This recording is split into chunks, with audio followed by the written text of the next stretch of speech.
Almost all the leaves have fallen, which means the semester's almost over, and that finals are just around the corner. But when it comes to studying, many students struggle to find the time. You start feeling the stress of things coming up, because it gets closer and closer to the date. A lot of coffee's involved and, a lot of last-minute studying, lots of all-nighters. But pulling all-nighters and drinking tons of coffee can have an impact on the way you retain information. The state that your mind is in when the information goes in influences the ability to extract that information. Your daily dose of exercise can be as simple as raking leaves. It doesn't have to be overwhelming. And making a habit of it can make you smarter. What's clear from the research, what we find is that a laboratory rat that gets to run on a wheel every night has higher levels of something called BDNF, or brain-derived neurotrophic factor.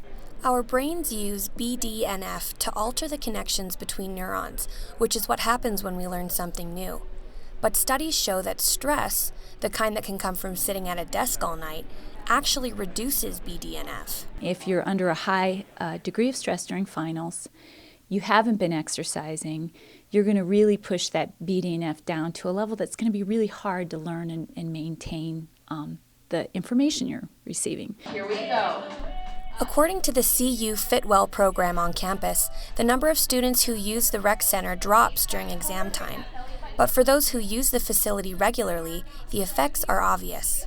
It's a stress reliever. It helps me feel like I can handle the stress of school. And it's not about the intensity of the workout, but the habit of it. If I look at my laboratory rats, they're not elite athletes, but they exercise every day. About an hour a day of moderate exercise is enough to send you on your way to a healthier, stress-free brain, and maybe even a higher GPA.